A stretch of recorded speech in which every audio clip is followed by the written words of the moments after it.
Bonjour à tous et bienvenue dans le Triplex, le podcast qui va booster ta location courte durée. Je suis Samy et aujourd'hui je suis accompagné de Maxime. Salut à tous. Et de Nicolas de Smoboo. Salut à tous, merci pour l'invitation. Deuxième participation dans le podcast en peu de temps, oh là là. Mais on a eu de super retours de ton intervention la dernière fois, donc du coup je me suis dit qu'il fallait absolument qu'on te réinvite. Et je pense même qu'on va faire une chronique avec toi, tu vois. Je suis embauché. C'est ça. Il y a de quoi faire en plus, parce que on a préparé l'épisode là, le off de l'épisode a quasiment duré aussi longtemps que l'épisode qui arrive. Exactement, mais non, mais on s'entend bien, donc ça c'est cool. Aujourd'hui, ce qu'on va évoquer, c'est des chiffres, c'est le marché en 2025 ou la saison 2025. Tu as des chiffres qui sont très intéressants et tu peux nous les partager. Donc du coup, on s'est dit qu'on allait faire un petit épisode pour en parler, voilà, et parler également un peu de stratégie. Et ça va être, je pense, assez révélateur d'un marché en location courte durée qui peut être un peu, je sais pas, balbutiant, on peut dire, non ? En changement ? Ouais, en changement, exactement. C'est ça. Avant toute chose, Maxime, rappelle les bonnes pratiques. Rappelle-nous les petites règles du podcast. On va pas le faire très longtemps. Juste pensez à vous abonner sur votre plateforme d'écoute préférée. C'est hyper important pour nous. Vous êtes très nombreux à nous écouter sans être abonnés. C'est déjà très cool de nous écouter. Mais si vous vous abonnez, on remonte dans les dans les algos. C'est comme sur Airbnb, Booking et tout ça. Plus vous vous abonnez, plus on remonte et plus on a l'occasion de convaincre des partenaires d'intervenir dans le podcast pour nous partager leur point de vue. Et notamment Nicolas, parce que pourquoi Nicolas de Smoboo, c'est parce que grâce à ton métier, Nicolas, tu as une vision hyper large du marché et très terrain aussi. Donc on a à la fois cette vision globale et cette vision opérationnelle qu'on adore. Et en plus, tu mâches pas tes mots pour nous en parler. Donc on est franchement, il y a des épisodes qui font plaisir à faire, celui-là en fait partie. Ouais. Et je suis ravi qu'on soit tous les trois aujourd'hui pour discuter de l'actu de la LCD. Exactement. Merci de votre invitation déjà et j'espère que vous dites pas ça à tous les invités. Je vais aller vérifier. Non, tu peux regarder. Tu feras des écoutes en plus pour le podcast, comme ça tu vas aller vérifier. Exactement. Il y a Quentin, voilà, de Passe-Passe. Il y a toi, qui avec qui on a tous plaisir à les faire, bien entendu, mais il y a des épisodes qui sont particuliers. Ouais. Non, c'est gentil et je voulais dire que c'est vrai que je suis le triplex sur Instagram et c'est toujours un plaisir de voir vos vidéos et tout, donc le contenu est cool, donc c'est vrai, abonnez-vous, c'est assez intéressant et c'est aussi très drôle en général, donc voilà. Super. On attend les derniers réels de Samy parce qu'il y en a qui l'a tourné, il ose pas les publier.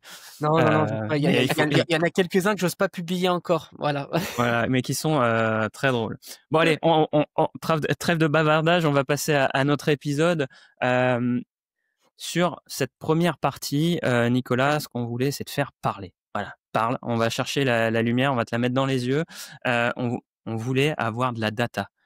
Clairement, quelle était, toi, ta vision du marché ?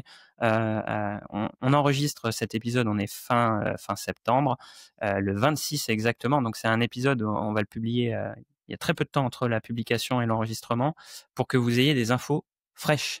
Donc, Nicolas, on compte sur toi. Vas-y, t'as open mic. Nickel, merci. Alors en fait, l'idée de venir vous partager ces chiffres, c'est parce qu'on a été les chercher nous-mêmes pour comprendre en fait. À mi-septembre, on essaie de comprendre un peu la saison passée parce que c'est vrai que pour la plupart de nos utilisateurs, la saison d'été fait partie de la haute saison et donc voilà. Après, une fois qu'on a passé un petit peu la mi-septembre ou aux alentours de la mi-septembre, on essaie de regarder quels ont été les points de data les plus intéressants sur cette saison passée. Donc pour nous, ça va être par exemple de regarder le nombre d'utilisateurs qu'on a dans cette région. Ça va être par exemple de regarder le nombre de listings qui ont reçu des bookings pendant cette saison, la quantité de nuits qui ont été réservées ou aussi la quantité de bookings. Donc on prend des points assez normaux, on va dire. On fait pas des analyses qui sont forcément très très poussées, mais on arrive à des conclusions très intéressantes. Et Smoboo a déjà une excellente nouvelle, c'est qu'on grandit encore en France et on continue de grandir en France à un très, très bon rythme. Donc ça, déjà, on est très contents. C'est certainement aussi grâce à vous, les gars. C'est évidemment grâce à notre équipe de marketing, et cetera, qui font un super boulot. Et donc, on est très contents. On continue de grandir en France. Petite info, pour Smoobu, la France, c'est le 2e marché après le marché allemand. Donc voilà, c'est pas rien. Et pour nous, le marché français est capital et c'est un marché qu'on suit avec attention. Moi particulièrement parce que je suis français, mais tout le monde dans la boîte suit avec attention le marché français parce que vu sa grandeur, on peut pas se permettre que le marché français tousse, on va dire. Mmh. Il faut que ce soit un marché actif. Ouais. Donc on est content. Ça, c'est vrai, on grandit, on continue d'avoir de plus en plus d'utilisateurs. On a de plus en plus de gens qui mettent leurs biens en location, enfin pas en location chez nous, mais qui nous donnent confiance pour gérer leurs biens. Et par contre, la quantité de nuits réservées, donc les nuitées et la quantité de réservations, bien qu'en augmentation, augmente moins rapidement que le nombre d'utilisateurs Smoobu qui sont basés en France. D'accord. Donc, c'est vrai que si on regarde comme ça très rapidement sur une Google Sheet, on peut dire bah c'est bien, tout est dans le vert, nickel, merci, bonsoir. Allons voir le marché italien, allons voir le marché espagnol, etc. Sauf que quand on s'arrête 5 minutes, on comprend bien que il y a un premier effet qui, je pense, on pourrait appeler de consolidation du marché français, c'est-à-dire qu'on se retrouve avec des utilisateurs qui sont avec de plus en plus de listings dans leur portfolio et qui sont toujours de plus en plus nombreux, mais qui surtout reçoivent, qui doivent se battre pour, on va dire, moins de nuits disponibles par utilisateur ou par logement. Et donc, ça pour moi, c'est la première chose qui est vraiment très, très importante à dire. On reçoit de plus en plus de gens qui se lancent dans la location saisonnière ou qui étaient déjà propriétaires avant, mais qui sont chez nous maintenant. Mais par contre, la quantité de réservations importées, la quantité de nuits réservées importées n'augmente pas au même rythme. Donc, déjà, moi, je voulais savoir qu'est-ce que vous en pensez, vous les gars? Parce que c'est vrai que nous, de notre côté, on est un fournisseur de logiciels, donc on n'a pas, on a une vue d'ensemble peut-être des marchés, mais on n'a pas non plus une vue d'ensemble sur toute la chaîne de réservation, et cetera, et cetera. Donc déjà, qu'est-ce que vous en pensez? Et puis, est-ce que pour vous, les échos ou la saison est un peu pareil, quoi? Ben, pour ma part, j'ai, pareil, ces mêmes, chiffres, enfin ces mêmes chiffres, ces mêmes, retours, on va dire, de personnes qui, par exemple, au mois de septembre, n'ont pas réussi à louer comme ils le souhaitaient après peut-être une haute saison, que même la haute saison n'était pas forcément, à la hauteur de ce qu'ils auraient voulu avoir. Mais moi, en tant qu'exploitant, j'ai, toujours de très bons résultats, Mmh. et ça peut-être qu'on en parlera tout à l'heure aussi par rapport aux stratégies à mettre en place, mais, pour de mon côté, j'ai pas forcément d'impact direct, pour le moment.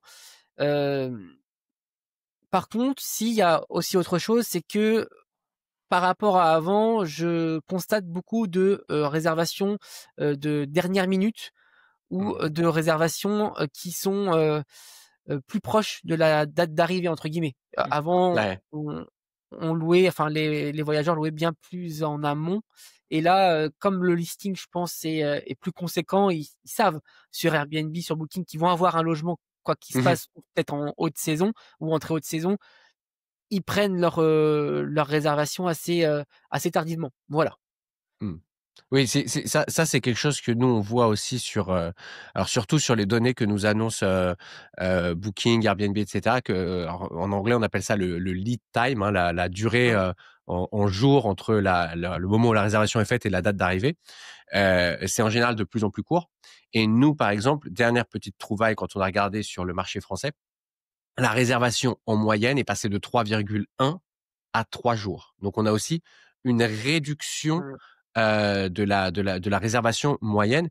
Donc tout ça, ça veut dire quoi? Ça veut dire qu'on a quand même des changements dans les habitudes, des Français ou des touristes, hein, en général, parce que c'est pas que des Français, dans la façon d'approcher les vacances, d'approcher ses réservations, et cetera. On a peut-être, voilà, comme tu dis, plus de dernière minute parce qu'on sait que l'offre est conséquente, donc on sait qu'on n'a pas forcément à se tracasser pour, réserver quelque chose et aussi, des séjours qui sont toujours de plus en plus courts et donc attention aux règles qui vont pouvoir pénaliser ça, quoi, par exemple. Mmh. Ouais. Ouais, moi, j'ai un truc aussi là par rapport à l'analyse que tu faisais du coup, c'est que si tu rapportes le nombre de, nuitées moyennes par exploitant du coup, ça c'est quelque chose qui est en train de diminuer du coup, puisque tu dis que tu as un nombre de nuitées global qui augmente avec un nombre d'exploitants qui augmente, mais beaucoup plus fort. Donc c'est mécaniquement tu as une moyenne qui baisse. Hem, Moi j'ai l'impression aussi que tu as, dans certains, exploitants, ceux qui sont, professionnalisés, donc qui vont avoir mis en place les outils, qui vont avoir mis notamment en place du revenu management et ceux qui ne le font pas et qui du coup ont des prix qui sont un peu décorrélés du marché Mmh. et bon, c'est ce que tu disais dans le premier épisode qu'on a fait ensemble, c'est-à-dire que ceux-là, soit ils sont trop bas et ils sont, tout de suite, «attrapés» entre guillemets, réservés, mais ils ont un manque à gagner, important ou soit ils sont trop hauts et du coup ils ont des taux de réservation, plus bas et bah, ce qu'on constate, c'est ceux qui arrivent sur le marché et qui connaissent pas les outils, qui connaissent pas les méthodes, bah, forcément ils sont un peu en décorrélation avec un marché qui lui, contrairement à avant, bouge vite. Mmh. Et les clients, eux aussi, bougent vite. Donc du coup, il y a aussi ça et j'ai l'impression que, tu vois, en termes de prix, ceux qui n'ont pas forcément de stratégie tarifaire, vont aussi, peut-être être plus alarmistes, que les autres et ça, on l'a vu, Samy, quand on a fait l'épisode avec, sur, les quand on a analysé des posts Facebook où, beaucoup disaient: «J'ai pas de réservation, donc je vais baisser mes prix» et Mmh. ça donne une mauvaise habitude aussi aux voyageurs qui se dit: «Bah, de toute façon, je sais qu'il va rester des offres et en plus, potentiellement, les prix peuvent baisser». Donc du coup, tu as, un effet de ciseau qui est incroyable, sur ça et Mmh. j'ai l'impression que ça, je pensais que c'était terminé, mais on le revoit de plus en plus. Et Donc ça c'est très intéressant, l'espèce d'effet de panique. C'est quelque chose que voilà, c'est un peu de la psychologie où qui va tirer le premier finalement, au moment avant les grandes vacances et cetera. Est-ce que c'est le voyageur qui va dire: «Ouh, j'ai peur de manquer la résa» ou est-ce que c'est l'exploitant qui va dire: «Je peux pas me retrouver, sans résa assez»? C'est finalement, tu sais, tous les outils que moi je prône depuis maintenant plus de 5 ans chez Smoobu, que ce soit le Channel Manager ou le Revenue Management System, comme des Price Lab ou Smoobu Dynamic Pricing, et cetera. Les Smart Lock, hier on avait quelques jours, on a eu une discussion avec nos amis de chez Yago qui font de la Mmh. guest app, et cetera.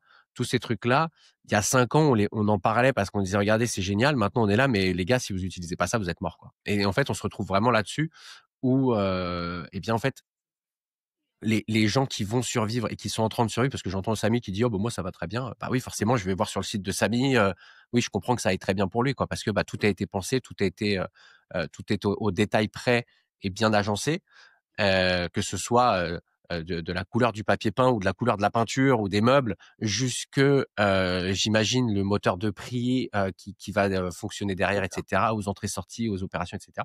Et en fait, quand on se bat contre ce genre de concurrents, eh bien, la barre est assez relevée et donc c'est assez important d'agir. Et moi, ce qui me Mmh. paraissait très important, en fait, c'était voilà, c'était de venir dire un peu ces numéros à l'antenne parce que, parce qu'on arrive c'est peut-être des signes un petit peu avant-coureurs que le switch est vraiment en train de s'opérer et que, on est peut-être face à une espèce de grande épuration où en fait, bah, beaucoup d'exploitants vont décider d'arrêter et vont laisser soit vont se remettre peut-être se remettre vers la location classique, ce que je ne pense pas.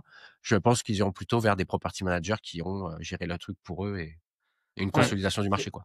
C'est ça. Est-ce que tu as des chiffres, d'OTA ou de même de Smobu, par rapport à un peu, pour contextualiser un peu tout ça? Alors c'est très drôle, en France, on est le en nous, on est très focus sur l'Europe, donc quand je dis, en France, et cetera, c'est par rapport à l'Europe, hein. C'est pas par Ouais. rapport au monde entier parce qu'on n'a pas assez de données ou en tout cas, Mmh. je pense que c'est pas assez utile. Mais alors du coup, en France, on est un peu le dernier bastion où Airbnb est en tête par rapport à Booking.com. OK. D'accord? Très Donc intéressant. donc la France, on est encore à peu près, j'ai envie de vous dire, il y a 3-4 ans, il y a 3 ans, on devait être encore à, allez, 60-40 ou 55-45. Là, on est plutôt sur du 50-50, d'accord? Mmh. Entre Booking et Airbnb. Les autres font vraiment pas le figure, quoi. Les autres, ça n'existe OK. pas. Heu, c'est vraiment ridicule, hem, en tout cas chez nous. Mmh. Et donc ça, c'est quelque chose, pour nous qui est forcément très important, c'est aller sur booking.com parce que je sais que c'est pas le premier réflexe. En Oui. général, les gens pensent tout de suite location courte durée avec maison, etc. Bah, c'est du Airbnb.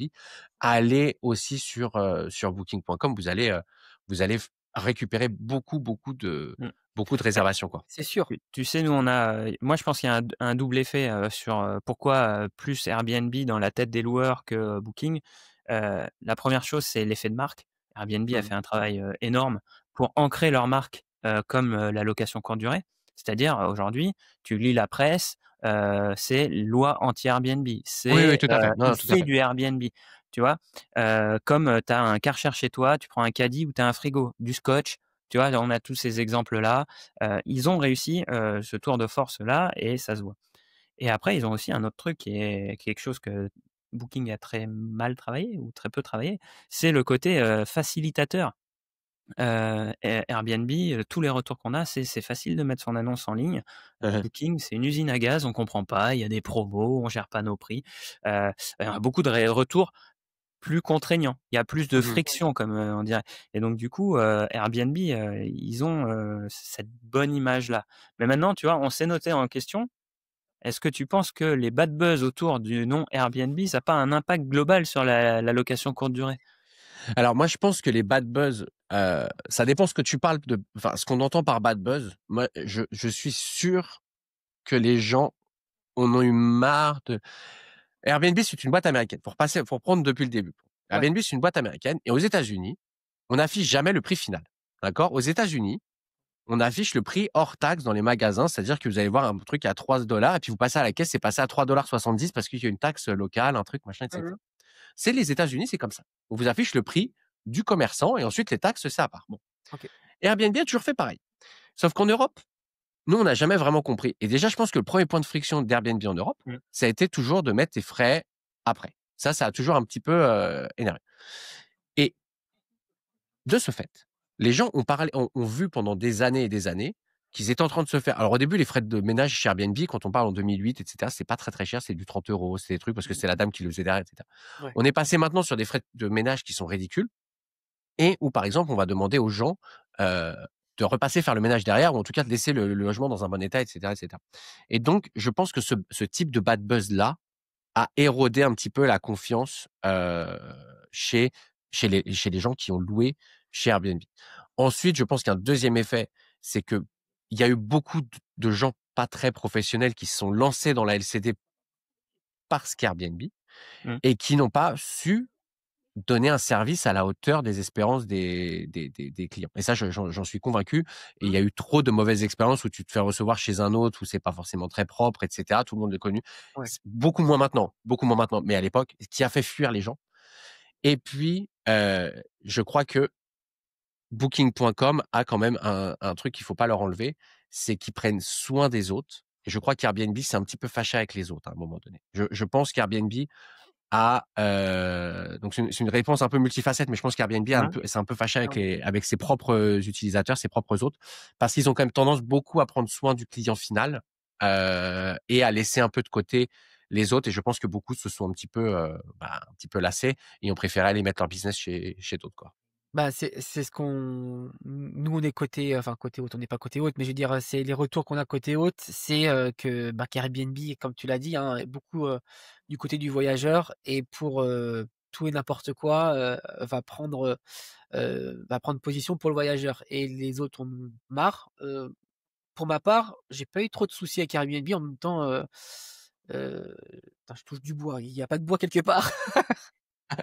Mais pour le moment, j'ai pas eu trop de soucis avec Airbnb, mais c'est vrai que, à ce qui paraît, ça peut être très compliqué. Après Booking de leur côté, on a des retours aussi, hein, côté hôte où, Booking, ne prend pas les cautions, ne prend pas, bon après c'est un peu partout, hein. mmh.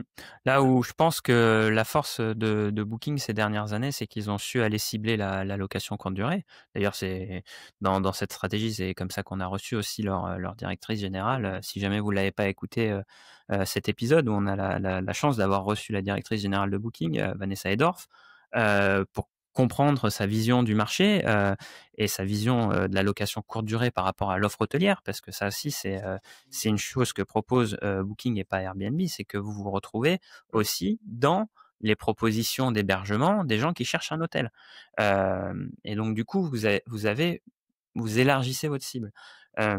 Mais je pense que les gens, ont compris tout l'intérêt d'aller sur Booking et qu'après, il y a eu de la cannibalisation entre les plateformes et que Booking a peut-être su faire un travail plus performant pour aller chercher les voyageurs, ce que Airbnb n'a pas forcément réussi à faire. Les voyageurs, ils sont pas fous, hein. Quand ils trouvent une annonce, tu tapes le nom d'une annonce, la première ou la deuxième, de toute façon, ça dépend l'ordre. Ça va être, admettons Booking, la deuxième c'est Airbnb et si tu as bien fait ton taf, c'est ton site de réservation, hein. Le voyageur pas complètement à l'ouest, il va cliquer sur les 3, il va regarder les 3 prix, il va aller, sur, là où c'est le moins cher, hein. Parce que Booking a fait un gros effort de discount un peu en fait qui sont très opaques pour l'hôte, mais en fait qui s'appliquent aux voyageurs, chose que ne fait pas Airbnb à ma connaissance. C'est vrai qu'à chaque fois que je vais réserver quelque chose sur Booking, j'ai toujours des trucs où ils me disent ah bah attends mais si tu l'ouvres avec l'application mobile on t'envoie un 10%. Enfin il y a plein de trucs comme ça qui sont faits et qui sont Mmh. sans aucun coût pour l'hôte. Booking a été très fort là-dessus pour attirer aussi les clients. Et comme tu dis, ils ont une offre beaucoup plus élargie à la base, plutôt hôtelière. Et donc, c'est vrai qu'on peut se retrouver finalement à checker le marché en une seule requête. Alors qu'Airbnb, on va vraiment être sur le segment maison, home, comme ils disent, le home segment. Et c'est vrai que Booking a cet avantage-là. Et je pense qu'ils ont aussi fait un site qui est très fort pour la conversion, qui est pas forcément très très joli, mais qui est une machine à convertir, quoi. Ah, c'est sûr. ouais, alors ça Ouais, c'est le paradoxe énorme de Booking, hein. C'est que moi le site, je le trouve, très paradoxal parce que moi j'ai beaucoup de mal avec le site de Booking, mais par contre, c'est une machine à convertir, incroyable. Ils ont des taux de conversion, qui feraient pâlir, tous les e-commerçants de la planète, hein, faut dire ce qui est. Donc, hem ça, c'est très intéressant. Tu parlais d'une comparaison par rapport aux autres pays européens. Du coup, la tendance, c'est quoi, ailleurs? Est-ce qu'il y a déjà eu ce switch dans d'autres pays ou pas? Ben pas encore, pas encore. C'est vraiment alors c'est ce qui nous fait mettre un peu la puce à l'oreille parce qu'en fait on a regardé bah, évidemment l'Italie, la France, l'Espagne, etc. Et on retrouve pas cette même tendance. Et donc moi j'ai été interpellé Booking et Airbnb sur cette tendance. Et c'est vrai que ces deux géants.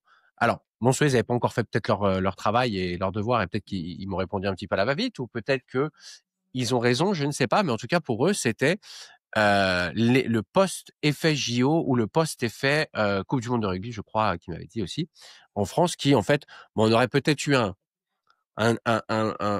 2024 trop fort, et donc ça indiquait que 2025 serait peut-être un petit peu moins bon, mais c'était pas dramatique, ce serait juste passager, etc.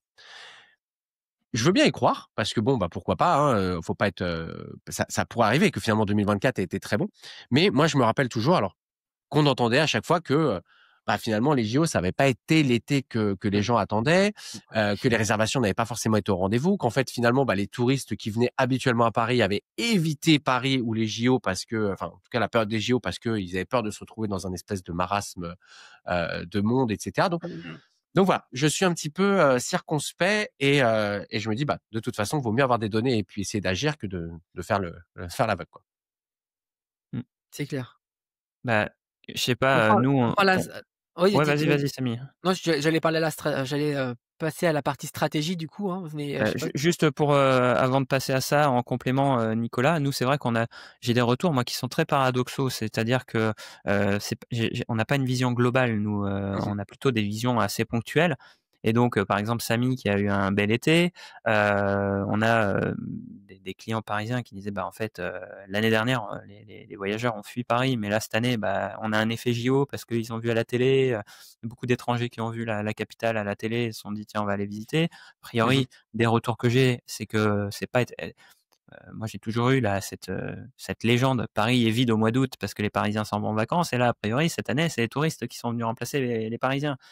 Hem, donc en fait, c'est assez difficile quand même d'avoir une vision, macro, parce que tu as en fait, bah, c'est un peu le défaut de la location courte durée, c'est que c'est un monde qui est atomisé. C'est des loueurs, il n'y a pas une fédération comme pour les hôteliers, où les hôteliers vont partager toutes leurs datas. Mmh. Tu vas avoir un Déjà souvent. syndicat, et qui vont pouvoir dire: «OK, le marché, il suit telle tendance et tout». Ça, à part les OTA qui vont pouvoir à balancer leurs chiffres. Mais pourquoi le ferait-il pour les donner à leurs concurrents et dire je suis en moins bonne santé, tu me prends des parts de marché, on n'est que deux, on va pas se balancer nos datas, quoi.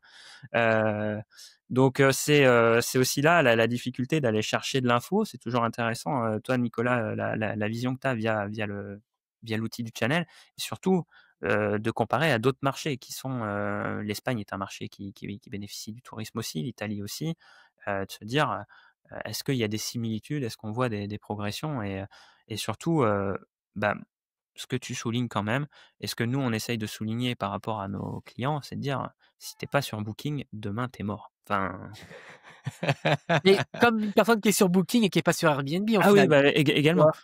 C'est pareil en fait, c'est que d'ailleurs on va rentrer dans la stratégie et on le répète et on le répète, c'est que il faut pas être monoplateforme. Aujourd'hui, à l'heure actuelle, être monoplateforme, c'est un danger. Mais mettons pas nos yeux dans le même panier, c'est ça qu'on dit? Nos œufs. Bah, Mais, parce que, il peut se passer un déréférencement sur Airbnb ou sur Booking, parce que, vous avez, pris, 3, 3 mauvaises notes d'un coup, et du coup, ben, votre annonce sera plus visible et là, si elle est plus visible, vous êtes plus loué et si vous êtes plus loué, ben, vous faites plus de chiffre d'affaires et c'est fini pour vous. Voilà, mmh. c'est mort. Et puis, il faut pas oublier un truc, c'est que Nicolas, tu m'interromps hein, si je dis une énorme connerie, mais les plateformes, on pense qu'elles ont le même objectif que les autres, c'est-à-dire louer un maximum. Oui et non. Elles ont un objectif de louer un maximum, mais pas votre logement. Elles ont une vision globale.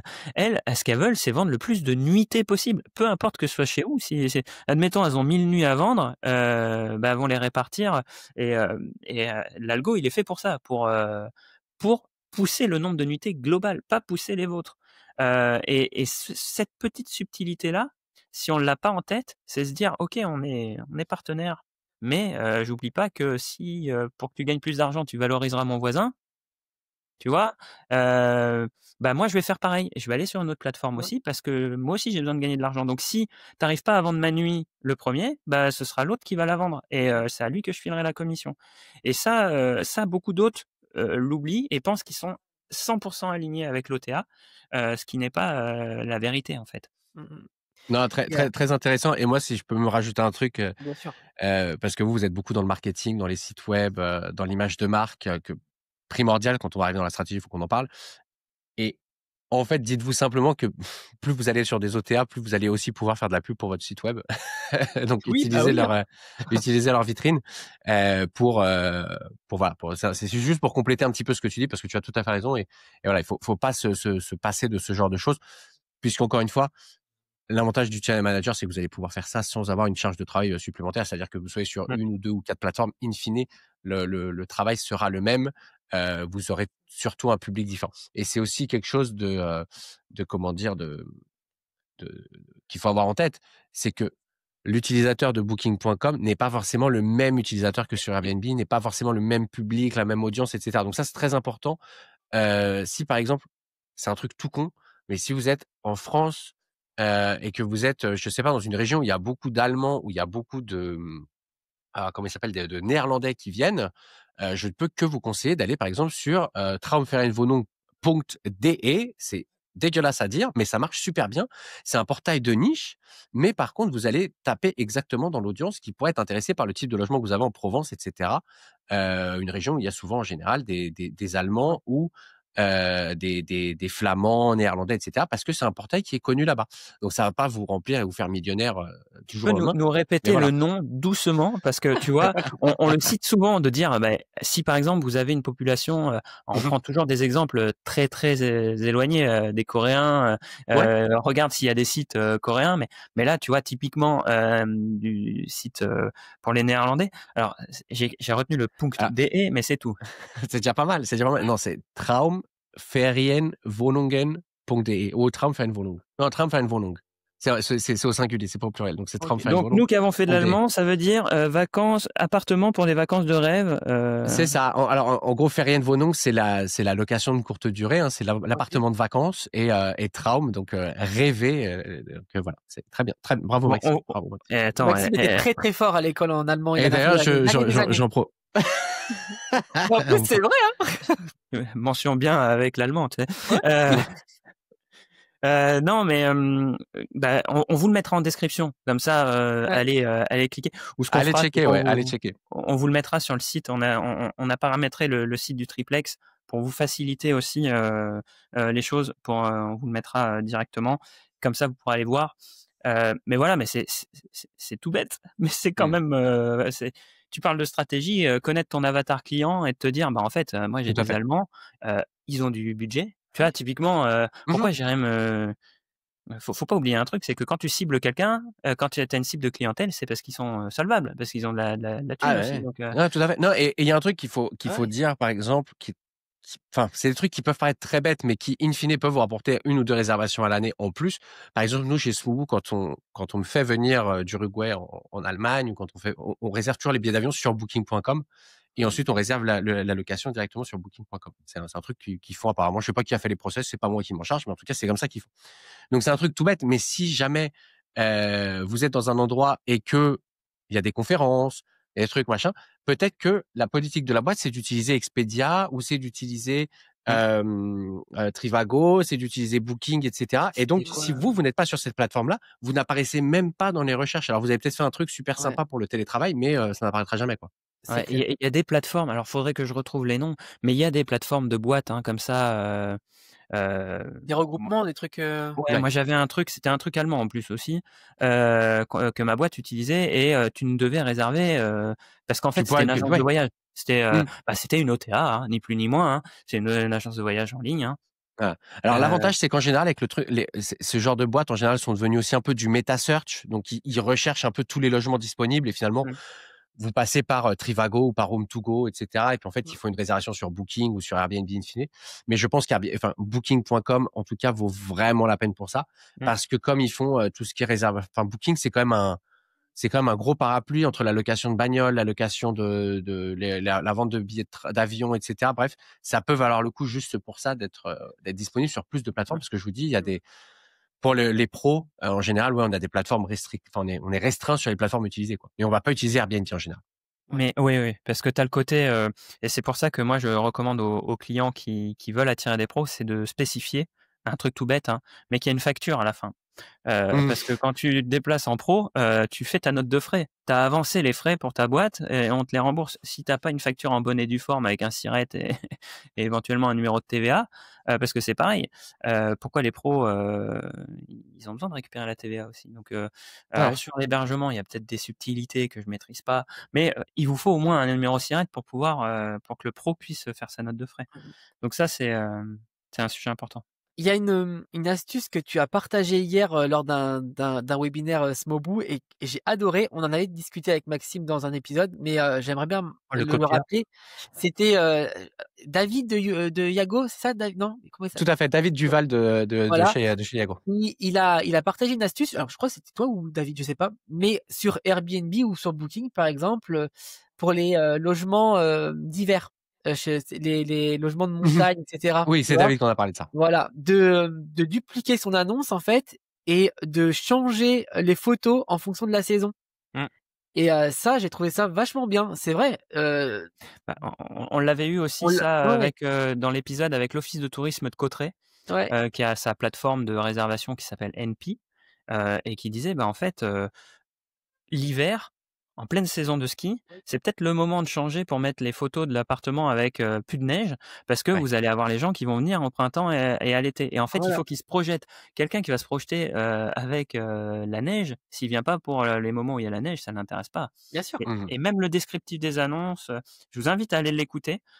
Cet épisode, il est super intéressant. Il est sorti, je crois, à la fin d'année de l'année dernière, fin de saison 2, donc au mois de juin, je crois, il est sorti un truc comme ça. Ouais, c'était. Mais ça c'est très intéressant parce que comment dire, nous on a vu avec Booking, on avait fait un documentaire ensemble, un webinaire ensemble, etc. On parlait et ils nous disaient, eux ils ont fait avec des groupes d'études, etc. La personne moyenne passe, je sais plus si c'était 2,4 ou 3,1. Enfin, en gros, vous voyez le temps qu'il faut pour changer les roues en Formule 1, c'est ça à peu près ce que les gens passent sur votre annonce, quoi. Donc vous y réfléchissez pendant des heures et des heures, mais les gens, voilà quoi. Et c'est pour ça que Booking ne vous laisse plus faire la description, parce qu'ils s'étaient rendu compte que les gens ne la regardent pas. Donc en fait déjà ils avaient arrêté de Ça, on Donc, tu l'a vois, bien ça sert à remarqué rien. qu'elle la regardait pas, hein, parce que ça Les gens la regardent pas. Les gens ne la regardent pas. bah, c'est sûr. Et tout passe par les photos, la note, Eh, le titre. Le Voilà. titre, c'est super important, évidemment. Et les photos. Enfin, et ensuite, c'est comme sur Tinder, quoi. C'est next ou machin. Ça va vite, hein. Ça va très, très vite. Imagine un jour, il y aura une application comme Tinder. Hein. Tu vas swiper, tu sais, tu vas mettre tes critères. Et alors, je vais aller dans quel but. Mais t'imagines? Bon, les gars, s'il y a des développeurs qui veulent lancer le Tinder de la LCD, il y a un truc à faire. Est-ce qu'on terminerait pas cette session par vibe coder le Tinder le Tinder Ouais, OTA? Ah mais ouais. ça serait énorme. Ce serait énorme. Et là, tu prends. Bon, après, il y a un truc qui s'en rapproche. On va leur faire de la pub. Ça, je suis sympa aujourd'hui. On leur enverra une facture plus tard.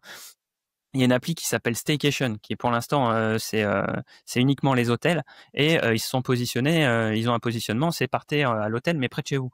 C'est paradoxal comme truc, mais en gros, je pense que ça vise spécifiquement les couples et ils ont des offres un peu sympas où ils vont négocier avec les hôtels, tu vas avoir des trucs en plus, tu vois, une petite coupette de champagne, le petit déj offert, un massage, n'importe quoi. C'est des packages, mais en fait, si tu veux, ils te vendent pas ça avec comme une suite d'annonces, ils te vendent des expériences. Et franchement, l'appli, elle est top parce que tu te dis, mais attends, mais ça a l'air trop bien. Le premier truc que tu vois, c'est pas la chambre. C'est soit la piscine de l'hôtel, soit le truc. Et en fait, c'est le petit truc en plus de ton séjour qui a été négocié, qu'ils mettent en avant. Et après, quand tu ouvres l'annonce, en fait, ça te prend tout l'écran sur ton téléphone, la photo, elle bouge, enfin, tu vois, et c'est vachement immersif. Et tout de suite, tu te dis, ouais, mais j'ai envie.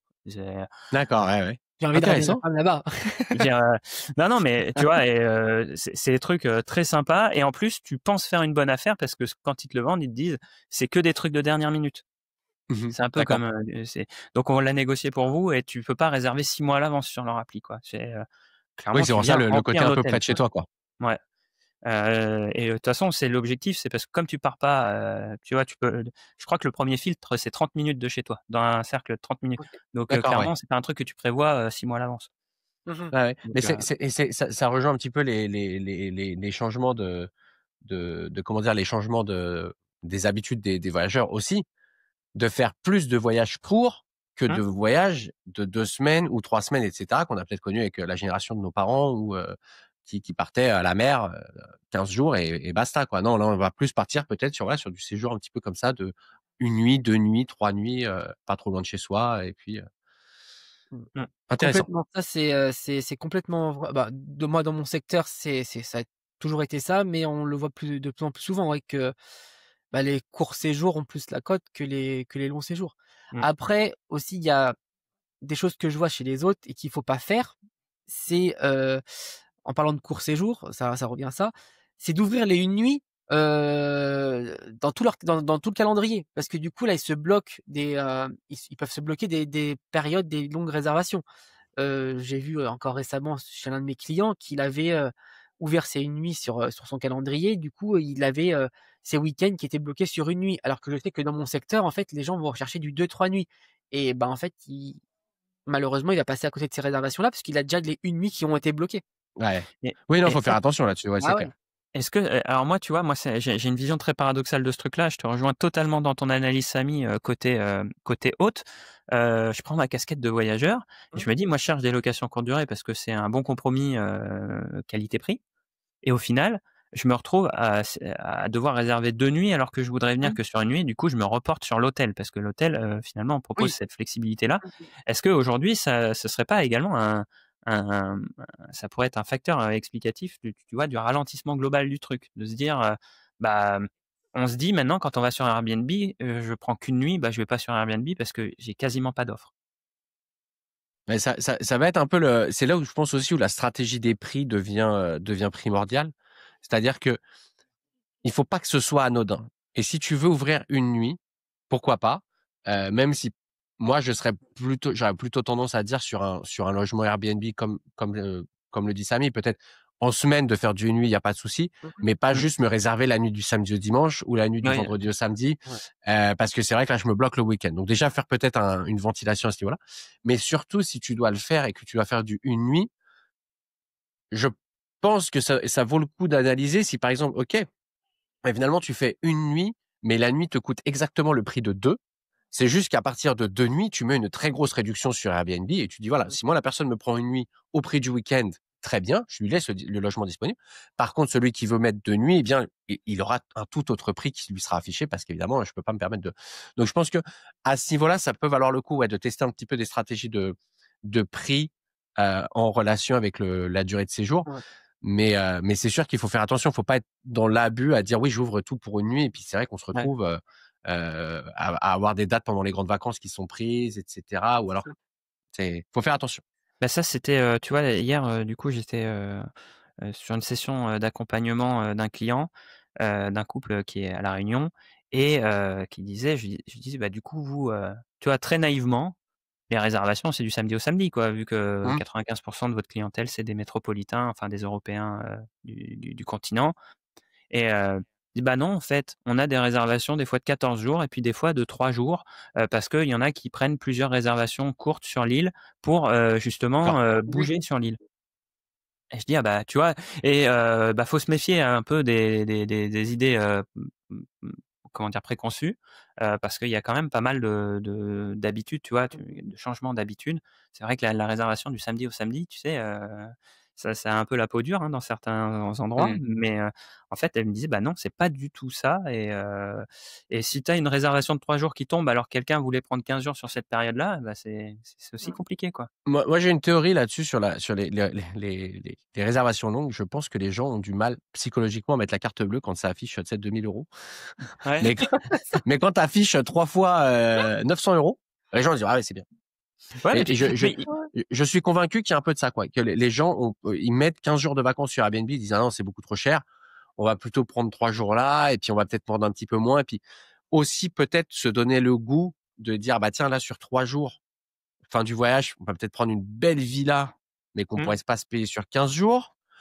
Et je pense qu'il y a des dynamiques un petit peu comme ça, quoi. Je pense que les gens ont un petit peu changé à ce niveau-là. Et après, on finit Et au Ouais, camping. je pense aussi, il est et ça c'est peut-être une idée reçue de ma part, mais je pense aussi que les nouvelles générations sont plus, vont dans un endroit et ont envie plus de découvrir l'endroit. Je pense que ça, c'est quelque chose que notre génération et la génération qui arrive de voyageurs, et cetera, les gens veulent sortir, veulent profiter Mmh. et veulent faire des activités beaucoup plus que peut-être la génération, la mienne ou celle D'avant. de mes parents, et cetera.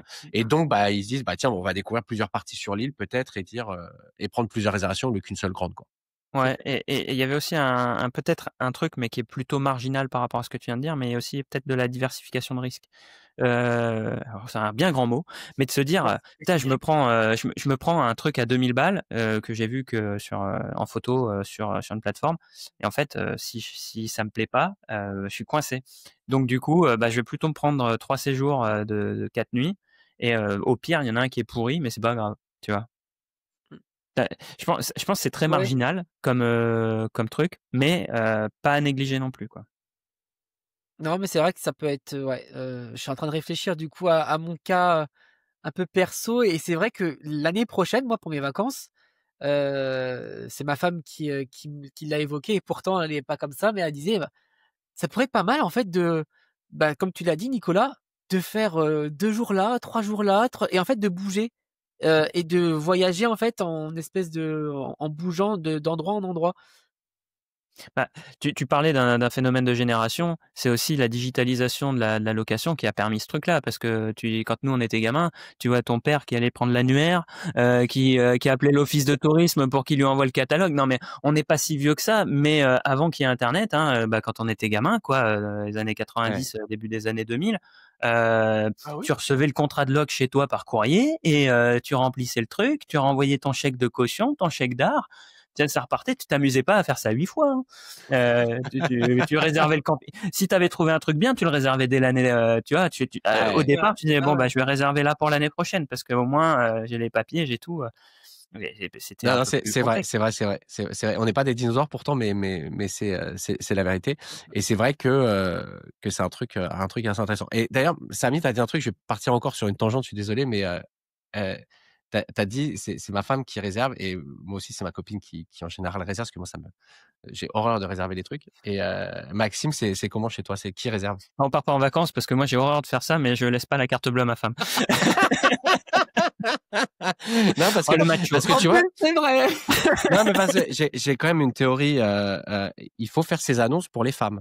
Et ça, on en avait parlé avec Booking.com Ah oui. sur en fait quand ils avaient demandé à des hommes et des femmes ce qu'ils souhaitaient dans une location de vacances, et les femmes en fait étaient super fixées sur la salle de bain. La salle de bain, c'est le temple apparemment pour les vacances chez une femme, c'est la salle de bain. Elle regarde beaucoup la salle de bain, la piscine aussi, mais surtout la salle de bain. Et les hommes en fait c'était le lit. Ce genre ces hommes ils veulent juste dormir, ils s'en foutent. L'homme est beaucoup plus basique, il veut juste un grand lit et le living. Et donc en fait, c'était intéressant, c'est aussi un peu de se mettre dans la peau de la personne. Parce que c'est-à-dire que vous accueillez peut-être 2, 3, 4, un groupe de jeunes, un groupe de 5, 6 potes, etc. Mais qui fait la réservation in fine? Parce que c'est aussi comme ça qu'il faut construire son annonce. Donc, Mmh. n'hésitez pas à demander Ouais. à vos clients qui a réservé chez vous et faites votre petite statistique et à la fin de l'année, essayez de comprendre qui réserve chez vous, quoi. Moi, je pense, j'ai un petit a priori, mais ça, c'est plus par le vécu. Mais je me dis, tu vois, bon, en plaisantant, je raconte des bêtises, mais c'est plutôt ma femme qui va gérer ces trucs-là, parce que je pense que c'est peut-être du cliché, mais les mecs, on va toujours reporter au lendemain sur ce genre de truc. On se dit, on a le temps, c'est dans 6 mois, c'est en 8 mois, qu'est-ce que je vais réserver ça? Alors que ta femme, faut que ce soit, enfin, pour la mienne, je vais pas généraliser, mais il faut que ce soit carré, machin. Et moi, c'est pour ça que je réserve pas les vacances. Et une fois, je l'ai fait. Ça m'a coûté une blinde parce que j'ai dit on part à l'île de Ré tel week-end. Bon bah 3 jours avant j'avais rien réservé, il restait plus que des trucs hors de prix et pour pas passer pour un idiot machin. Bon, on s'est fait des super vacances, hein, mais ça m'a coûté littéralement le triple de ce que j'avais prévu. Euh, mais je pense que voilà, il y a aussi le passage à l'action et donc je pense qu'il faut. Bah, c'est hyper intéressant ce que tu dis par rapport à l'avatar client. Si vous êtes un couple, si vous ciblez des couples, c'est de dire qui c'est qui réserve et tout.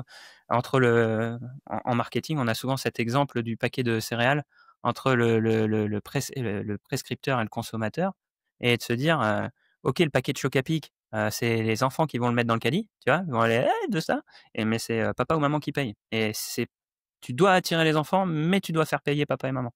C'est Et clair. donc il y a c'est pas pour rien qu'il y a le Nutri-Score A écrit en gros sur le paquet de céréales, qu'il y a écrit que c'est fait avec du blé, machin. Les enfants ils le lisent pas, ils leur ont mis des trucs qui clignotent et machin. Il y avait des jeux avant, mais pour les parents on leur dit que c'est sain et tout. Voilà. Bah, c'est Attends, ce tu me dis qu'il y a plus de double. jeux dans les chocs à pic? Il y a plus de jeux dans les chocs à pic. Aïe, aïe, aïe, aïe. Ça Il y a quittait la plus de France jeux en dans les Oh là 2010, céréales. tu là. vois? Ah Et là là. les gars, si vous nous entendez, pourquoi? Oh putain. Hein, parce que bon, bref, et ben, je pense que sur la loc courte durée, c'est la même chose. Et on l'avait vu quand on avait fait l'événement Booking. Tu avais la propreté, la sécurité. C'était des arguments à mettre en avant. Et tu vois, typiquement, si tu attires des familles et que c'est maman qui réserve, je vais pas dire que Ouais, je vais si pas tu dire que les l'appelles maman, papas font un peu moins attention, mais on se dit bon, bah, s'il tombe dans la piscine, on ira le chercher. ça, c'est la fin du couple. Quand t'appelles ta femme maman, alors Ah là, c'est ouais, ouais, mort. jamais, jamais. Et mais on va dire que c'est les mamans qui réservent et peut-être elles seront plus attachées à ce côté sécurité et donc renforcer l'aspect sécu dans la description, dans les photos. Comme tu le disais, c'est les photos qui mettent le plus. Bon, on va peut-être revenir à un autre sujet, hein, parce qu'on fait pas mal de digressions. Je m'étais noté un truc. On parlait de channel. Et, bon, quand on reçoit Nicolas, on peut en parler avec un pro. Souvent, moi, j'ai un truc qui me dit bah, je vais que sur Booking ou que sur Airbnb parce que je peux pas faire les deux sans channel et j'ai pas envie de dépenser de l'argent en plus.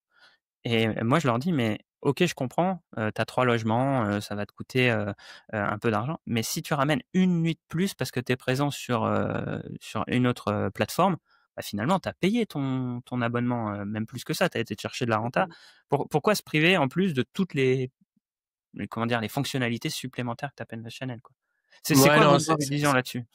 bah, nous, c'est comment dire? Nous, et c'est exactement ça, parce que nous, Smoobu, par exemple, on considère que notre plus grand concurrent sur le marché, c'est le stylo et la feuille de papier, quoi. Ou c'est le fichier Excel. Nous, c'est notre plus grand concurrent à l'heure actuelle, c'est ça. Et donc, la vision, c'est vrai que nous, on est une boîte en Allemagne, c'est une boîte allemande de Smoobu, et les Allemands, ils ont un autre rapport à ça parce qu'eux, ils le voient comme un investissement. Et je pense que c'est ça, en fait. Il faut juste commencer à le voir. Il faut changer ses lunettes de comptable frileux pour dire, voilà, je vais voir ça comme un investissement et je vais voir un peu ce que je peux faire en plus en ayant un outil professionnel comme ça. Et ça, ça vaut pour Smoobu, mais ça vaut pour beaucoup de logiciels qu'on propose. Ça vaut même pour aller dire, je vais contracter Samy et Maxime pour me faire un site web. Ouais, évidemment, c'est sûr que Samy et Maxime, c'est pas eux demain qui vont aller réserver ton site et qui vont mais c'est comme ça. C'est un investissement et nous, c'est toujours comme ça qu'on l'a vu. Et donc, c'est vrai que quand on est dans une période à l'heure actuelle où on voit, il y a peut-être des changements, comme on parle en première partie, bah, c'est cool aussi de pouvoir en parler à quelqu'un, que ce soit avec vous, que ce soit avec nous chez Smoobu, d'envoyer un mail, de faire partie de nos webinars, de recevoir nos newsletters, et cetera, pour essayer de comprendre un petit peu. Parce que comme tu dis, il y a pas une espèce d'office central qui va te parler de la location Ouais. saisonnière, et puis Alors, qui va te faire un briefing à la fin de l'année. Donc ça, c'est très important. Et un truc que moi je voulais dire par rapport à ça, c'est que, si vous travaillez un peu sans channel manager aujourd'hui, c'est un petit peu comme travailler, c'est un peu comme la préhistoire maintenant, à l'heure actuelle. Parce que in fine, nous, on est vraiment au cœur d'un réseau derrière. C'est-à-dire que c'est nous qui allons connecter, votre site internet, c'est nous qui allons connecter vos prix dynamiques, c'est nous qui allons faire vos messages, automatiques, c'est nous qui allons faire tous ces trucs-là. Donc en fait, le channel manager, c'est un peu la première étape nécessaire pour ensuite s'ouvrir à plein de trucs. Parce que si vous connectez, par exemple, alors je sais qu'il y a des gestions de prix qui peuvent se connecter à Airbnb, il y a des trucs qui peuvent se faire sans le channel manager, mais la majeure partie des outils connectés qui vous donnent quand même un peu de data, qui vous donnent un peu un coup de main au jour le jour, eh bien, vont avoir besoin d'un channel manager pour opérer. Donc, c'est vraiment très, très dommage de s'en passer. Et après, j'en connais qui font encore de l'ICAL. On en a encore pas mal, hein, des gens qui nous appellent, Mmh. qui disent, ah, mais moi, je fais Booking Airbnb en ICAL, ça marche plutôt pas mal, etc. Euh, Si t'aimes bien vivre, si t'aimes le risque, pourquoi pas.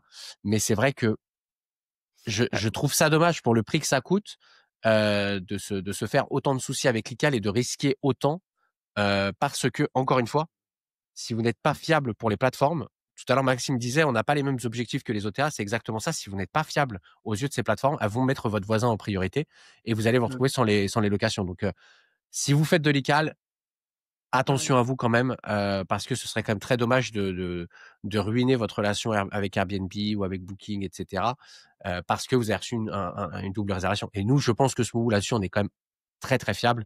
En tout cas, c'est pas vous allez pas avoir des mauvais avis sur ce mot parce qu'ils ont reçu des doubles bookings, et cetera. C'est quelque chose qu'on maîtrise parfaitement. On a un système qui est très stable, qui vous permet, de connecter tout ça en simplicité, quoi. il y avait aussi un autre, comment dire, une autre objection à passer à un channel manager de la part des hôtes Airbnb, surtout Airbnb, c'était les frais qui passaient. Mmh. Il y avait une différence de frais en fait. Aujourd'hui, Oui. enfin aujourd'hui, mois d'octobre, il me semble, hein, ça va être harmonisé, donc du coup, il y aura même plus cette objection-là en fait. Ouais, c'est vrai que ça a été pendant souvent, ce qui est quand même dommage, parce qu'en fait, si les gens font des maths, et je recommande à tout le monde de faire des maths, des trucs très simples, hein, si les gens font des maths, ils payaient moins cher en frais avec les nouveaux frais Airbnb. Alors maintenant, Airbnb, bon, ils vont mettre les frais à 15,5 et cetera. Pour les C'est gens ça. qui comprennent pas, en fait, il y avait les frais de service Airbnb qui étaient de 3% pour l'hôte et 14 pour le voyageur. Ou alors, si vous passiez à un PMS, vous payez 15% et le voyageur ne paye rien. Mmh. Et sans avoir fait Sciences Po ou maths sup, parce que Sciences Po, bon, ils sont pas forcément très forts en maths, mais sans avoir fait de grandes études, on peut vite comprendre que de payer une fois 15% plutôt qu'une fois 3 et une fois 14, c'est un petit peu moins cher. Mmh mh.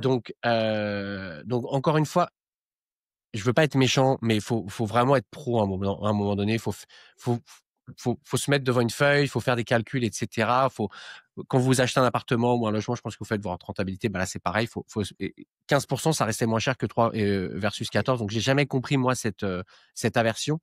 Et comment dire, c'est quelque chose qu'il faut, en plus prendre en compte. C'est-à-dire que les Français, en général, préfèrent voir des prix sur Airbnb, préfèrent voir le prix fixe plutôt que des prix Ah qui sont, bah, comment dire, avec des C'est ajouts c'est derrière c'est de frais, ça, quoi, c'est des frais exactement tu cachés. ça. tu tu tu crées de la dissonance, hein, quand tu fais ça et je pense que tu l'as très bien, expliqué tout à l'heure que dans la culture, nous, tu cliques parce que tu vois un prix à je sais pas, tu vois une chambre à 65 €, tu rentres tes dates de séjour, tu te dis: «Bon, bah, j'ai 2 nuits, ça me coûte 130 €» puis à la fin tu regardes 189, tu fais: «Attends, c'est quoi Mmh. le délire?» Ouais. J'aurais été prêt à payer 189 €, mais en fait, je m'étais préparé à 130. Donc en gros, j'ai une friction nouvelle qui apparaît et j'ai une Exactement. déception. Ouais. Et ça, la déception, c'est comme les frais de port. Quand tu vas Ah sur un oui, site de e-commerce, c'est pourquoi pareil. ils offrent tous les frais de port? C'est pour pas augmenter ton budget. Simplement pour ça. C'est pour pas qu'à la fin, t'as ton prix, tu t'es dit ça coûte 19 €, bah, dans ma boîte aux lettres, c'est 19 €. On C'est t'offre ça. les frais de port. Voilà. Et bah là, c'est pareil. Donc c'est ça qu'il faut bien comprendre. Samy, j'avais noté un truc Ouais. pour toi.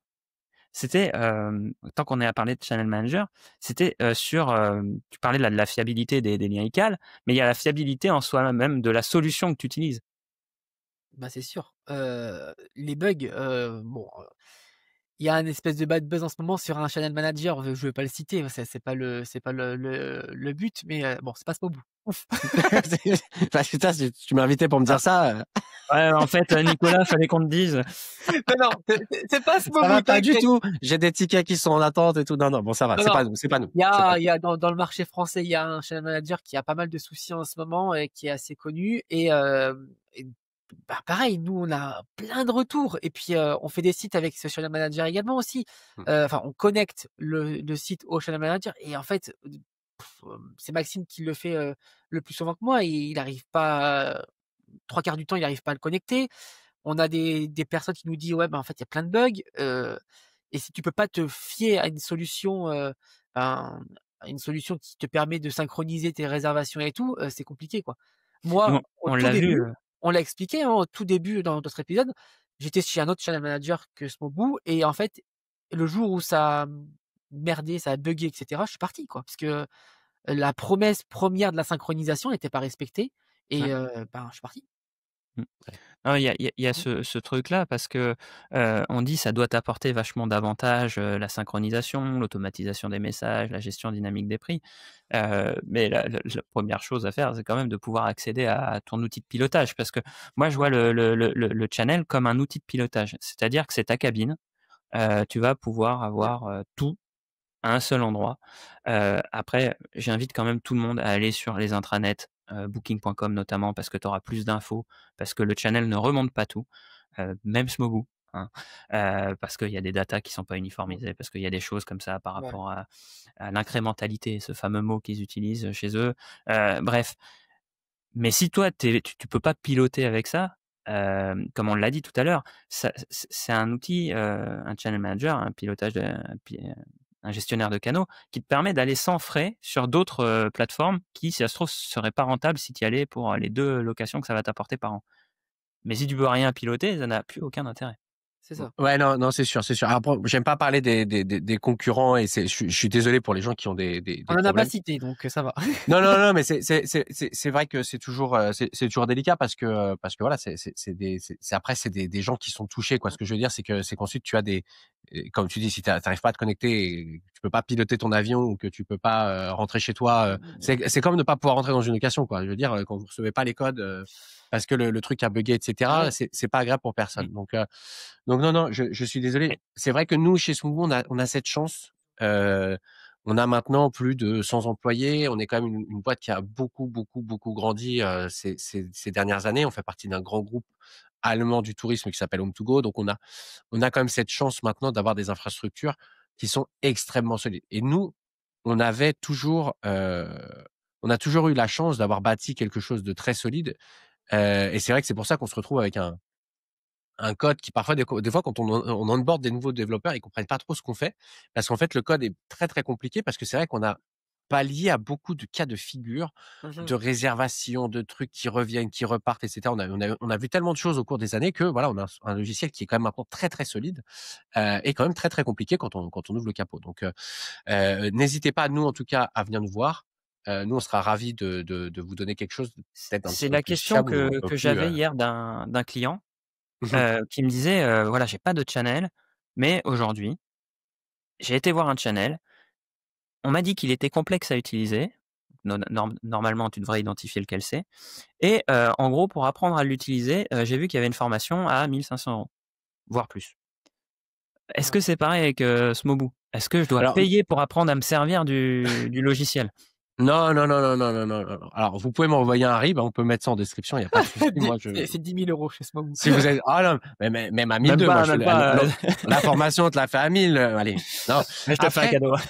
Après, en général, je pense que ce genre de frais, enfin, en tout cas, j'espère qu'ils vous facturent pas ça. Je pense que c'est toujours pour dire, on vous offre des trucs. In fine, je pense qu'ils doivent le faire gratuit à la fin, tu vois. Non, mais c'est Enfin, des, Non, en non, fait, c'est si tu veux, pas, c'est pas le, des c'est pas le channel formateurs qui ont fait des formations, en fait, que l'outil est spécifiques à des complexe. outils. L'outil est complexe. c'est, L'outil est d'accord. complet et complexe. Donc, du coup, Non, non, non, non, non, non, non, est-ce non, que non, vous, il y a non. un onboarding? Comment ça se Non, alors, On nous, va c'est prendre très 2 minutes. Comment se passe l'onboarding chez Smobu?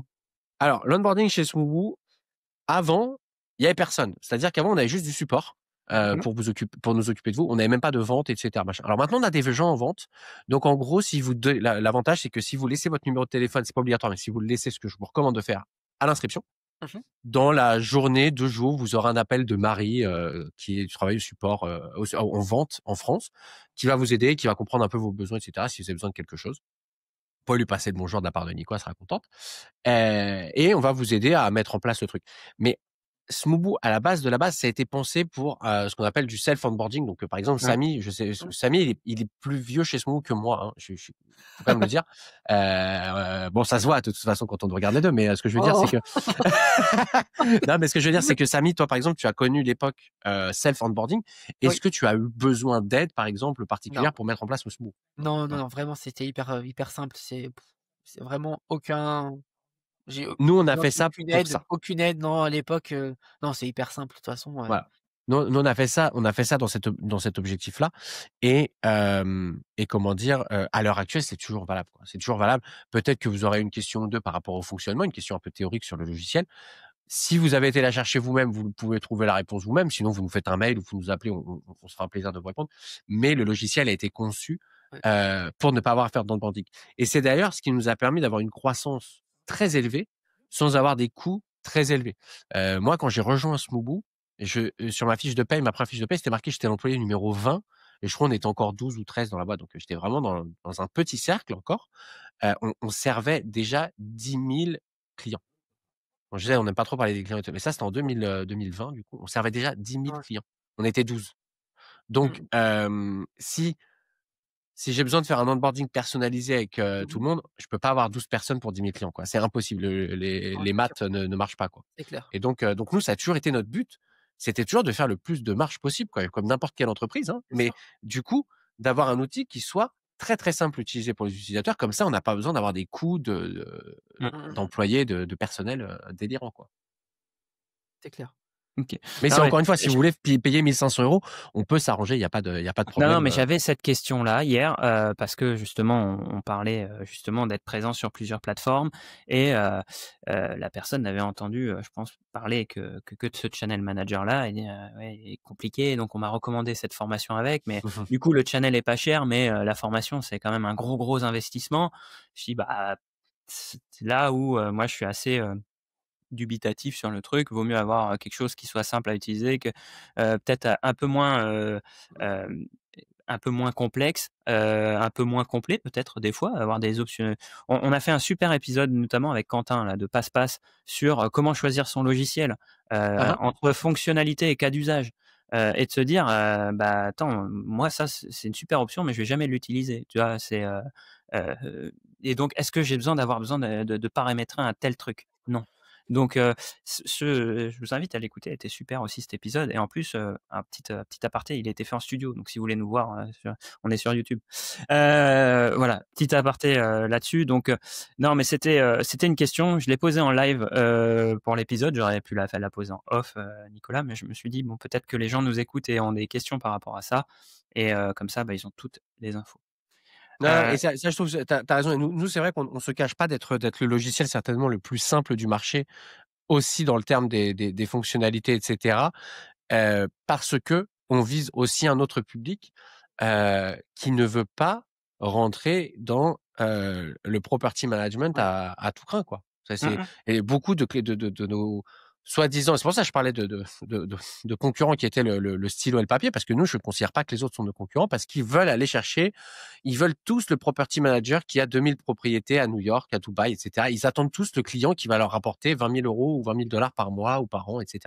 Nous, chez Smoothie, on en a dit, bah, battez-vous pour tous ces gars-là, faites vos usines à gaz, etc. Nous, on va proposer un truc très simple pour le commun des mortels. Et par exemple, quand on est propriétaire, donc typiquement l'exemple de Samy, je pense qu'on n'a pas besoin forcément d'avoir tous les trucs de synchronisation des contenus, synchronisation des promotions, etc., etc. Quand tu es propriétaire de tes logements, tu vas pas acheter des logements tous les 3 jours et puis tu vas pas les revendre, etc. Où tu as besoin Donc, il y a plein de trucs comme ça qui font que nous, on a pu faire un logiciel très simple et ça correspond très, très bien au segment des propriétaires et petits property managers, quoi. Ok. Ben, merci Nicolas. On a largement dépassé le temps qu'on s'était dit. Est-ce que Samy, ça te va si en guise de conclusion, on pose la question ultime à Nicolas parce qu'on avait prévu encore d'autres parties et tout. On a fait la moitié du plan Mais ça qu'on sera avait prévu. l'occasion de le faire revenir. Nicolas, pour teaser ta prochaine venue, hein, ben voilà, un appel à l'action pour notre audience. Si vous voulez que Nicolas revienne, envoyez-nous un commentaire. Tapez 1. Si vous dans voulez la que, voiture. si vous voulez que Nicolas sorte du triplex, tapez 2. Et donc du coup, ça va nous permettre de teaser. Tiens, si on refait un épisode prochainement, c'est quoi? Allez, 2 conseils pour surperformer, Nicolas. Qu'est-ce que tu recommandes, toi, en tant qu'expert Smobu, expert location courte durée, avec ta vision de channel manager? Alors, la première chose que je dois dire, c'est checker la concurrence. Toujours. Tout de suite, là, quand l'épisode est terminé, vous arrivez chez vous, je sais pas, vous arrivez au bureau, vous ouvrez Booking, vous ouvrez Airbnb, vous allez checker la concurrence. Que font les gens à côté de chez vous et regardez un petit peu pour tous les budgets, 100 €, 150 €. En particulier, le budget qui vous intéresse, le budget où vous vendez, mais regardez la concurrence, c'est très, très, très important pour savoir ce qui se passe. Il y a un site, je crois, qui s'appelle Transparent, qui vous permet aussi d'avoir des données un petit peu sur localement ou sinon allez appeler votre Revenue Management System pour en savoir un petit peu plus. C'est très important, ça, de savoir un petit peu plus sur ce qui se passe à côté de chez vous. Ça, pour moi, c'est primordial. Et je voulais dire un dernier truc, je me suis perdu. Regardez bien regardez bien la concurrence, quoi. Pour moi, c'est le principal. Regardez ce que fait la concurrence parce que vous êtes peut-être malheureusement ringard ou vous n'êtes pas forcément au dernier. Voilà. Regardez ce que font les autres. C'est avec eux que vous vous battez tous les jours quand le client se pose sur votre annonce et analysez leurs annonces, quoi. Pas juste le prix ou les disponibilités, mais regardez un petit peu les annonces. Et en général, un dernier truc, c'est pas un avis pour tout le monde, mais dans beaucoup de régions, il y a des périodes très fortes où finalement vous pouvez louer un peu n'importe quoi. Et il y a des périodes avec très basse demande.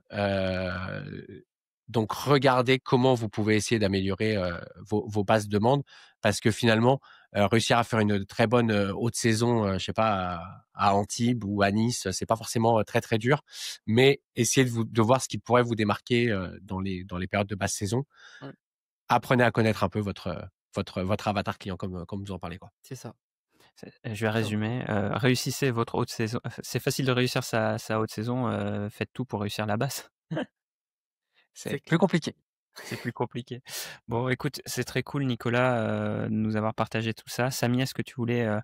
bah tiens, Samy, comme il aime bien me jeter des trucs comme ça pour me mettre en difficulté, bah Samy, je te laisse le loisir de conclure cet épisode. Pas de souci. Ah, il y a un truc que j'ai pas partagé au début. Abonnez-vous à la newsletter. Non, c'est même pas ça. Non, c'est une petite anecdote, voilà, sympathique et qui revient un peu à l'idée de l'épisode, hein. J'ai vendu un appartement, un studio que j'avais acheté récemment. Vous avez peut-être suivi l'histoire. J'en ai partagé pas mal d'infos sur les podcasts. Et du coup, ce propriétaire-là, donc dans la même résidence où j'ai déjà 3 studios, je l'ai vu cette semaine, pas la semaine dernière, cette semaine, je l'ai vu. Il m'a montré ce qu'il en avait fait. Je me dis: «Putain, merde, là, c'est une sacrée concurrence pour moi». T'es déçu de l'avoir vendu du coup? Bah non, pas déçu de l'avoir vendu puisque j'ai fait une belle plus-value.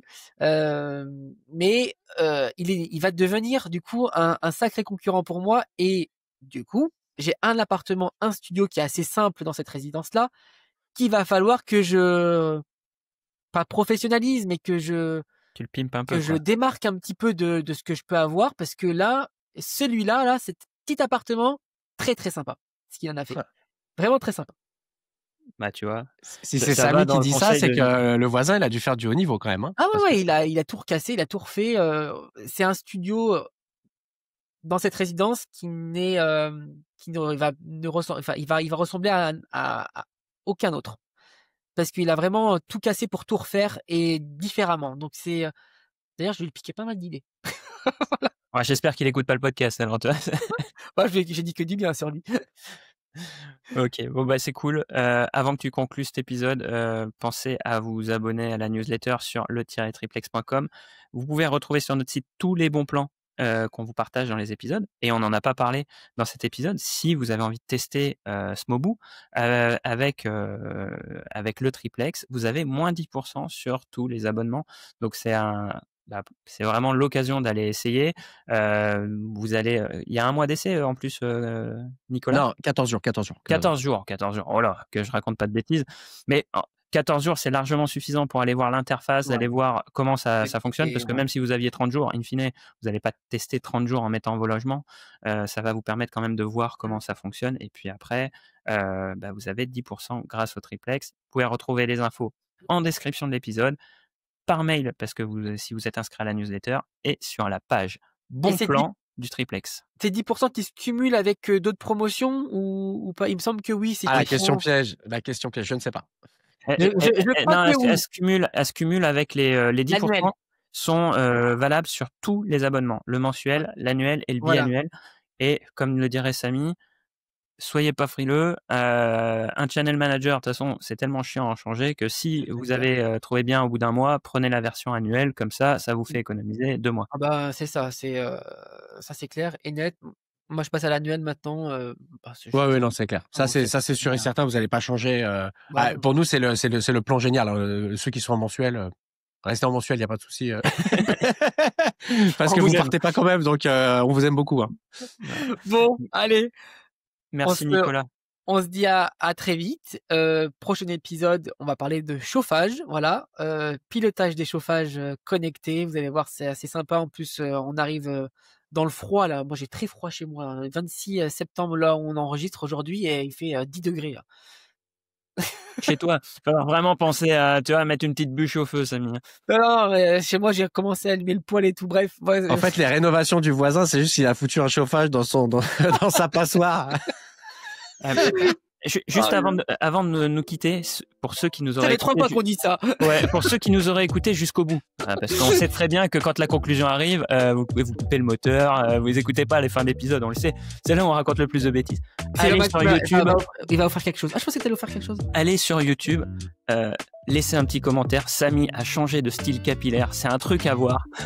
Allez-y, s'il vous plaît. Et vous envoyez du 5 étoiles à son coiffeur. Hein, on part dans les blagues. Allez, la dernière. Je pourrais peut-être... Allez, si j'ai de l'autodérision, je partagerai la vidéo, la photo. Hier, j'étais chez le coiffeur. Il en faudra beaucoup. Hein. Je voulais changer de style un petit peu. Je voulais voir ce que je pouvais faire de différent.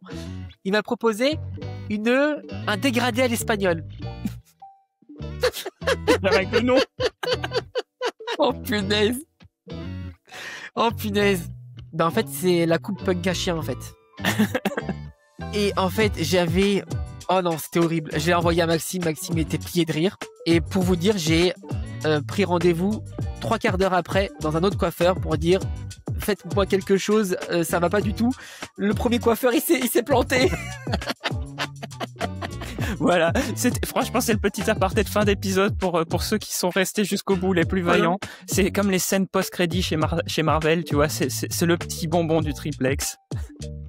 Bon voilà, à plus. Merci à tous. Bye bye. À la semaine prochaine. Ciao. Au revoir.